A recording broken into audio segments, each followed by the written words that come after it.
kata ayah, kita ni baru bisa merasakan sifat tawakal yang hati hanya berpegang kepada Allah kalau dalam pesawat. Kalau dalam pesawat tuh baru meningkat tawakalnya. Kalau sampai putus kabel satu, jadilah apa yang terjadi.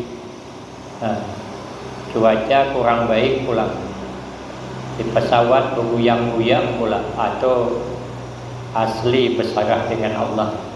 Dan ada yang lain lagi. Pandang ke tepi kanan, kada kelihatan apa-apa. Pandang ke kiri, tidak kelihatan. Pandang pramugari, baru agak kurang takut.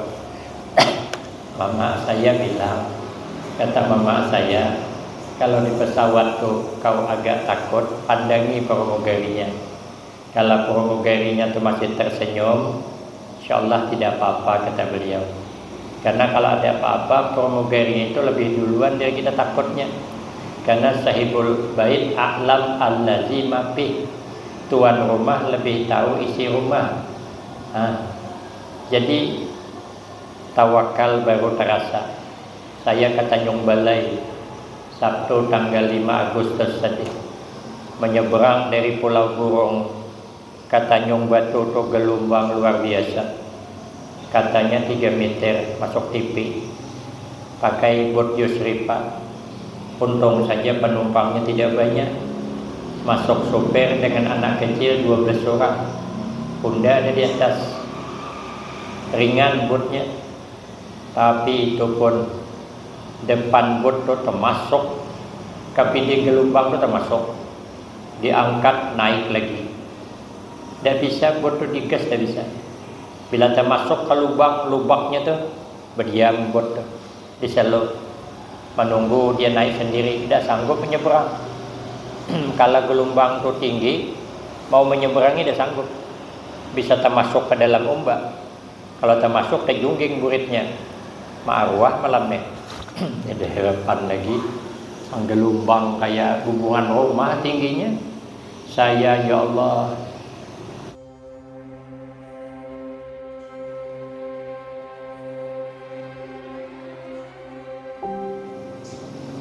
Assalamualaikum warahmatullahi wabarakatuh. Bismillahirrahmanirrahim. Alhamdulillahi rabbil alamin. Wassalatu wassalamu ala asyrafil anbiya wal mursalin wa ala alihi wa ashabihi ajma'in. La haula wa la quwwata illa billahil aliyyil azim. Rabbi shrah li sadri wa yassir li amri wahlul 'uqdatam min lisani yafqahu qawli. Amma ba'du, fa'akulu wa 'alallahi tawakkuli. Ma'asyiral hadirin, jamaah pengajian yang mulia, meneruskan daripada pengajian kita, siapa-siapa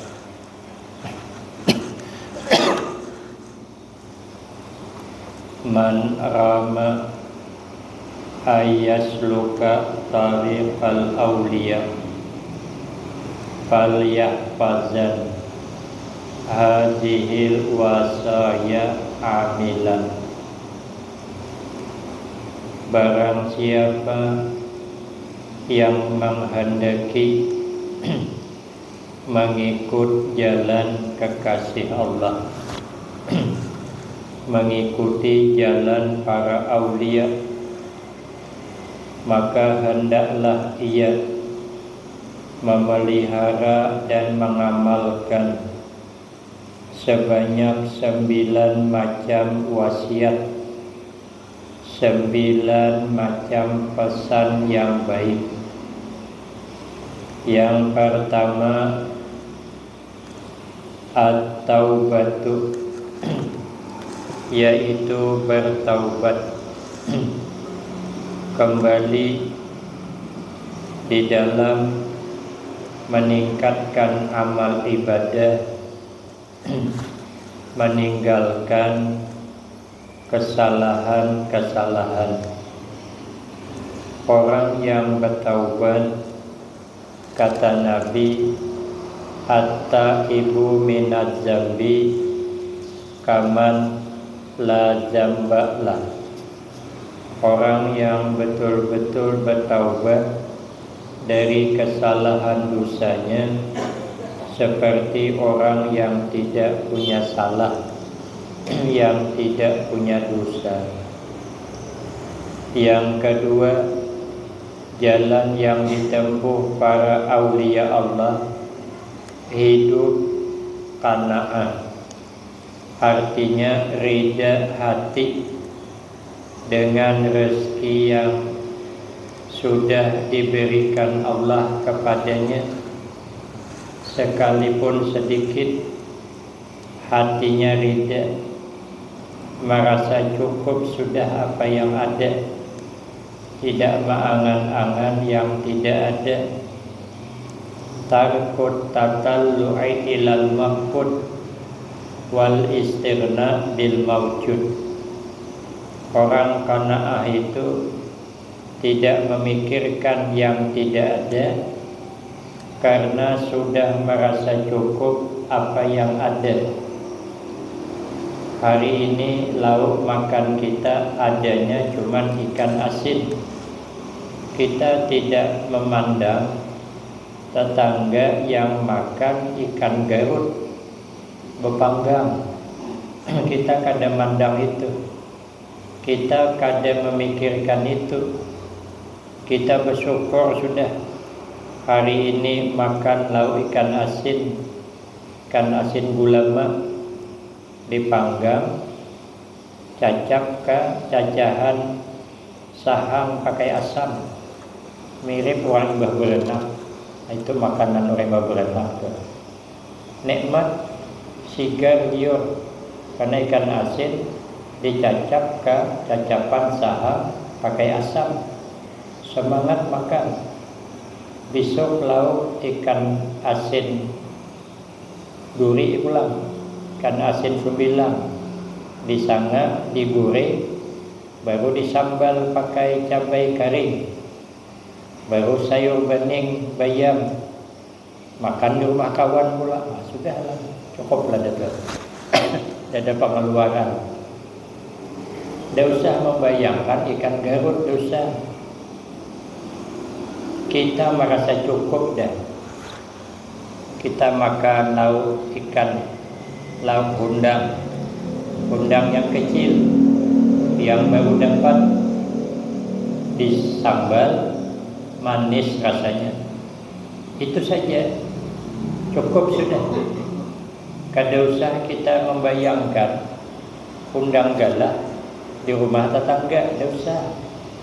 Itu aja nikmati. Barasnya baras suluk, nasinya panas, lauknya sambal undang yang kecil tapi baru diambil, manis, nikmat, merasa cukup. Makanya hidup ini supaya tanam hidup, menerima apa adanya. Jangan kita memaksakan keinginan di luar kemampuan. Jangan coba-coba memaksakan keinginan di luar kemampuan. Jangan coba-coba. Keinginannya orang ini punya istri 2, tapi keberanian dia ada. Jangan coba-coba. Angkat kaki lah pokoknya. Terbang mangkok, tengoklah. Kalau ada percaya, coba kan. Kalau ada keberanian, dosa lah. Ya, keinginan kita pinginlah beli Honda NMAX nongkonal tuh, tapi kan kemampuan tidak ada. Duit cuma ada 15 juta. Bisa beli Honda NMAX, ya sudah, jangan dipaksakan. Beli Honda NMAX yang 37 jangan. Cukup yang 15 juta.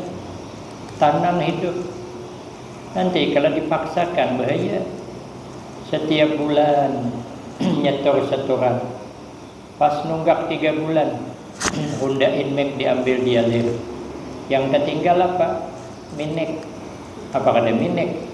Honda NMAX hilang, Honda NMAX lepas. Bagus kita beli Honda NMAX. Pandang fungsi, jangan gengsi.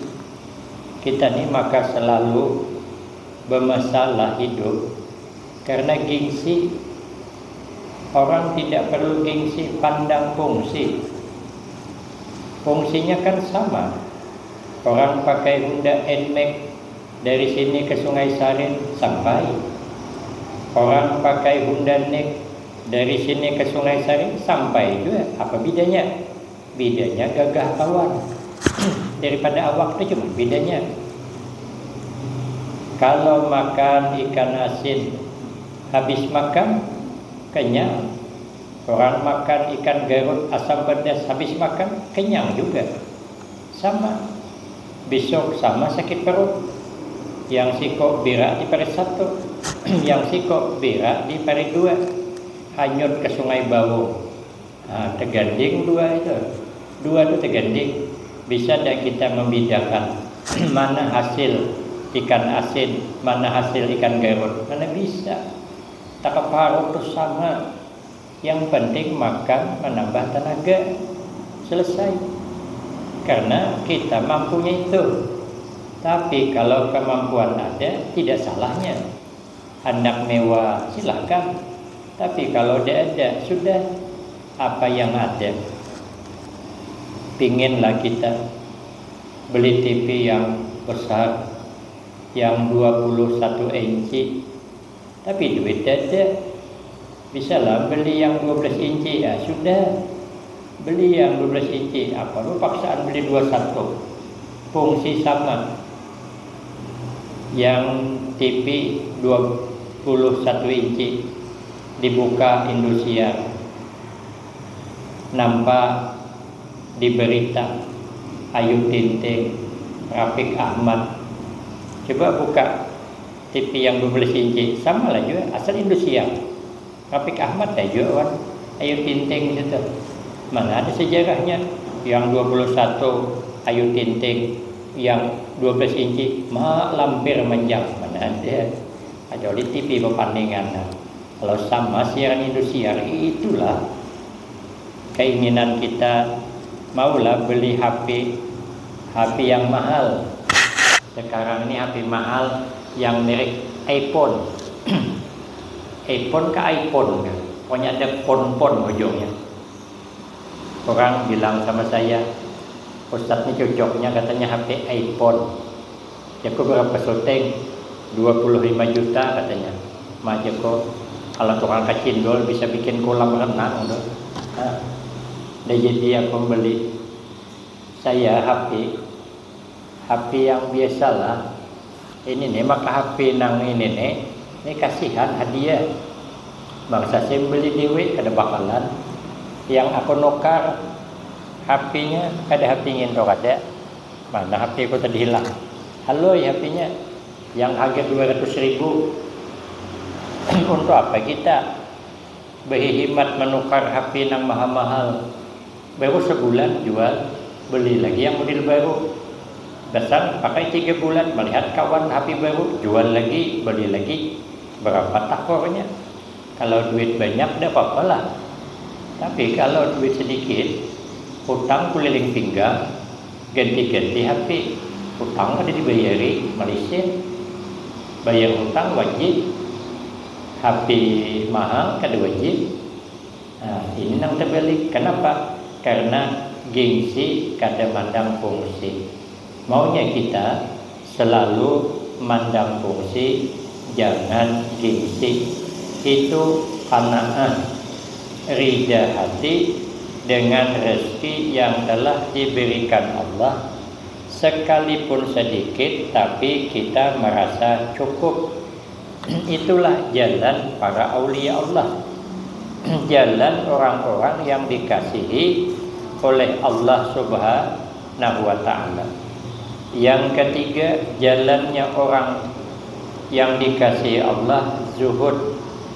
Zuhud itu berpaling daripada dunia. Orangnya tinggalnya di dunia lah, cuman hatinya berpaling daripada menggemari dunia. Dia mengambil dunia sekadar perlunya. Untuk apa? Untuk bertakwa kepada Allah Subhanahu wa ta'ala. Karena orang-orang yang dikasihi Allah tahu bahwa dunia bukan tujuan.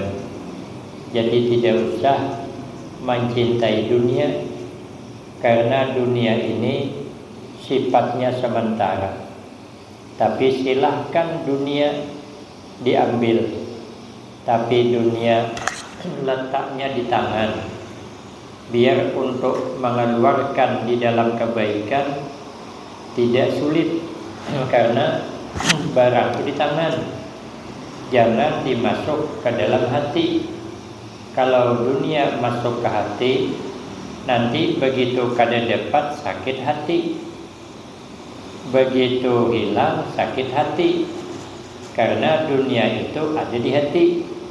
Tapi kalau dunia ada di tangan, itu tidak apa-apa. Jadi dunia itu sampai di tangan saja, jangan sampai ke hati. Orang-orang hebat itu, dia dunia tidak ditaruh di hati. Dia tidak menggemari kepada dunia. Jadi walaupun dia sugih, tapi hatinya yang ada hanya bersama Allah. Maka orang alim walaupun sugih, laisat minat dunia, tidak termasuk cinta dunia. Ada termasuk. Ada yang protes, enaklah katanya jadi kiai sugih Pak, mobil mewah, wajarlah, banyak taat dengan Allah. Aturannya katanya jadi tuan guru itu tunjukkanlah hidup yang sederhana. Ini mobil mewah, kedengaran kiai itu. Kiai tidak mau menjawab, karena orang awam ini kalau dijawab kadang-kadang sulit menerima dia, karena dianggap bela diri. Kiai ini berpolitik, dipanggil sidin, yang memprotes sidin tadi. Aturannya hidup sederhana aja, kenapa mobil mewah? Panggil sidin. Begitu ada dipanggil, ujar sidin, apabila pian kada banyak gawian, maulah ikut saya, kita jalan-jalan pakai mobil ulun. Ulun kepingin membawa pian. Yuha aja sidin. Nah yuha.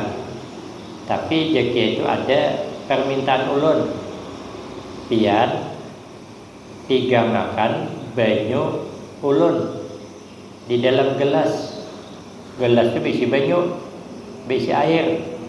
Ojo sidin kau pigangkan gelas nih nang berisi air. Jaga akan supaya banyu ini jangan tertumpah, jangan terlimbang. Ayo piga air tadi.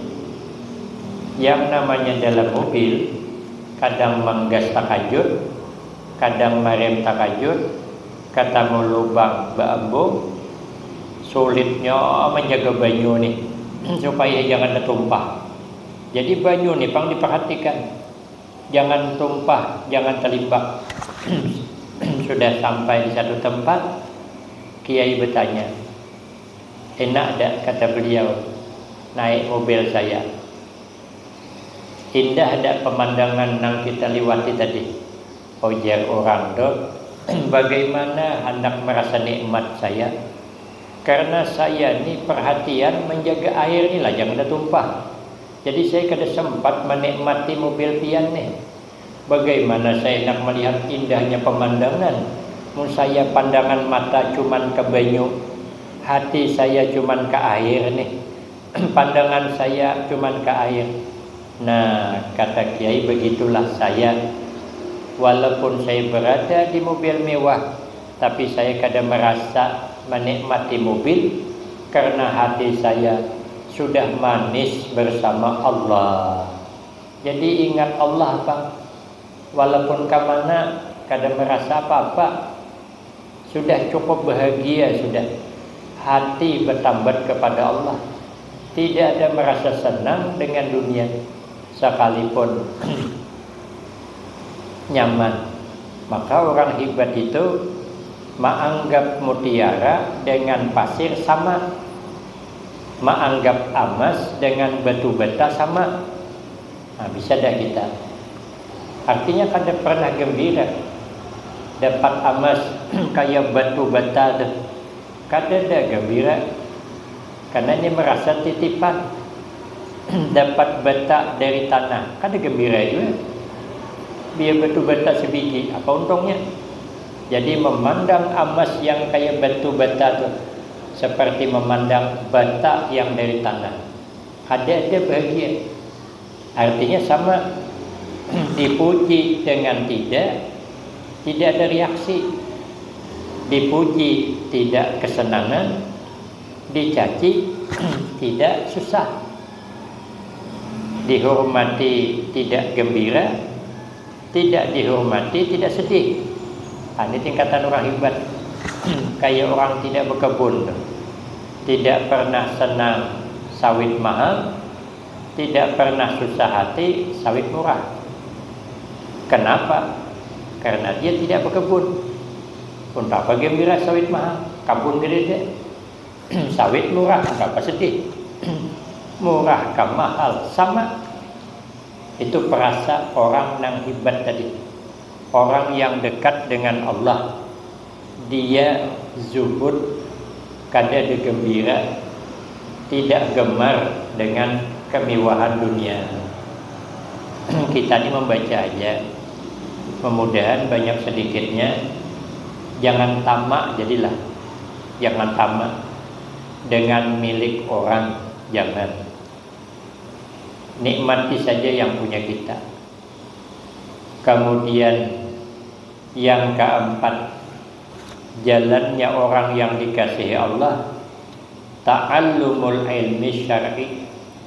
Orangnya senang duduk menuntut ilmu, walaupun yang disampaikan itu ke itu.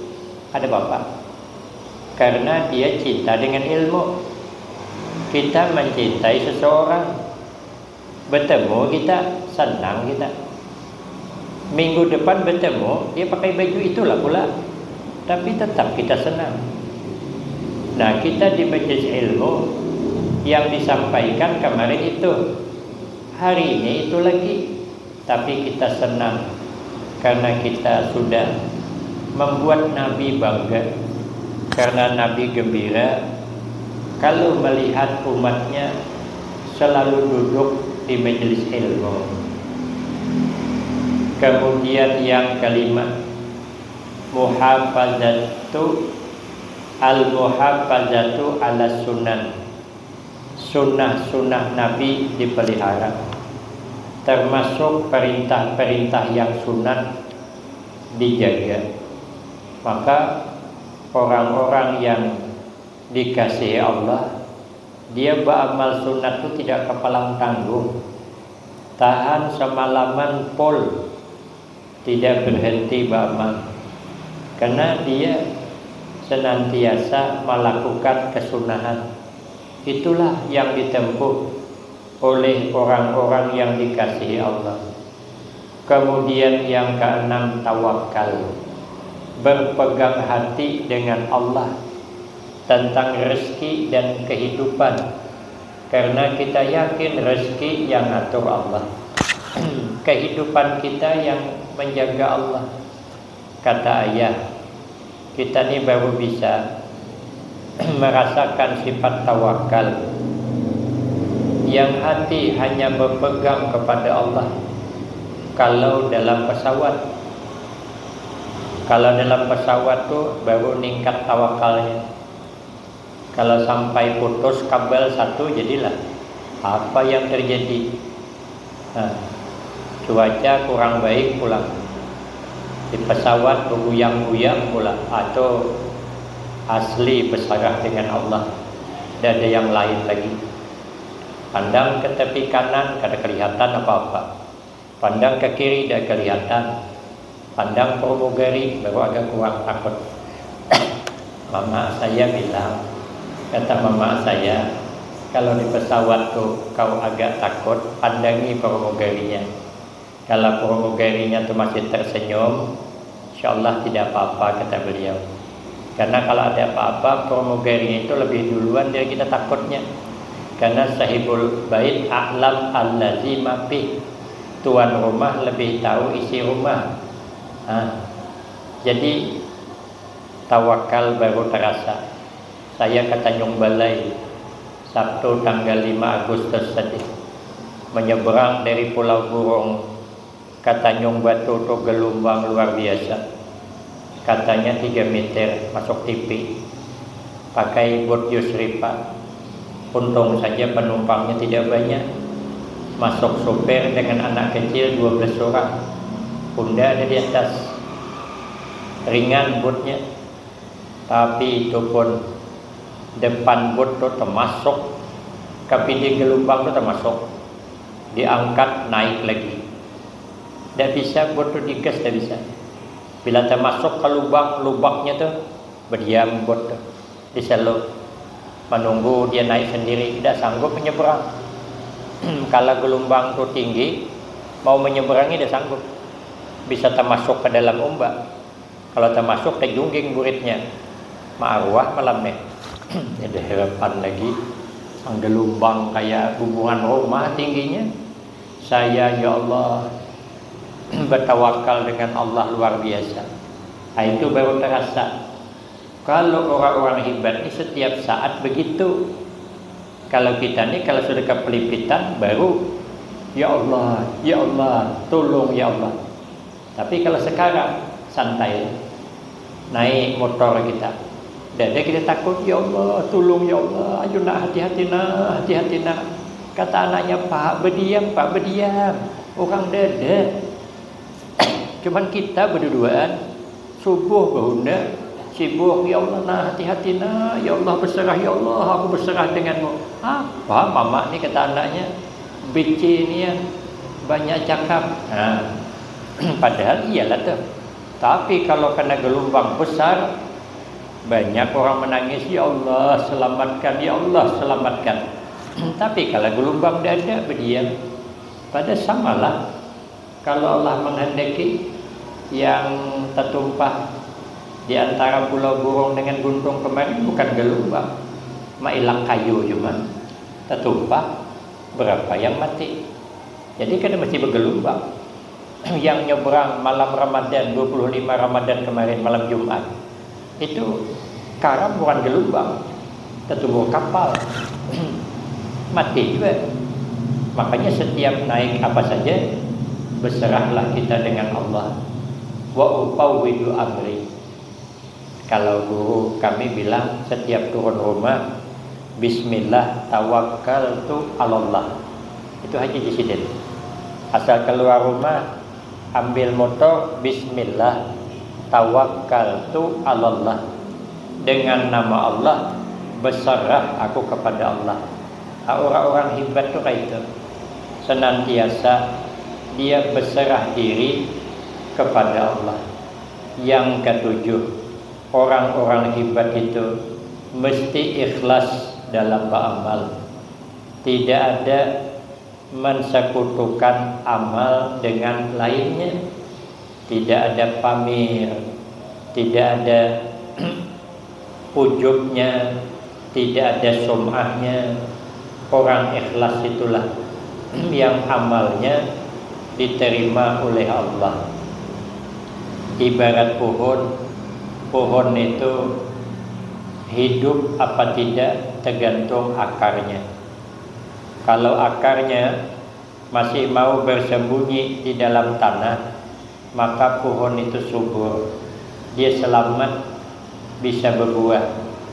Tapi kalau akarnya keluar dari persembunyiannya, berarti pohon itu tumbang. Kalau tumbang, berarti tidak bisa berbuah. Secara zahir, begitulah dalam amal. Kalau kita beramal, ikhlas masih ada dalam jiwa kita, amal buahnya baik. Tapi kalau beramal, ikhlas keluar daripada jiwa kita, maka amal rusak. Seperti pohon tidak bisa berbuah. Ikhlas itu ibarat kebun, bentengnya. Kalau bentengnya bagus, air asin tidak masuk ke kebun, kebun buahnya bagus. Walau sedikit tapi buahnya memuaskan. Tapi kalau bentengnya bocor, kemasukan air asin, maka kebun rusak, lama-lama memucur. Beramal begitu pula. Apabila beramal kemasukan riya, maka amal rusak. Sebanyak apapun kebun rusak, sebanyak apapun amal, kalau riya tidak ikhlas, maka amal rusak. Maka itu berdoa kita kepada Allah.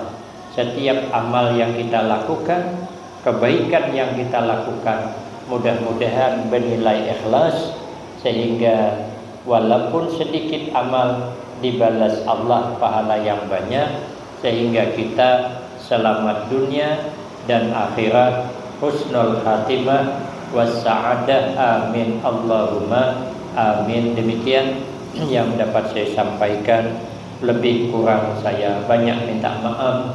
Akhirul kalam, wabillahi taufiq wal hidayah. Wassalamualaikum warahmatullahi wabarakatuh.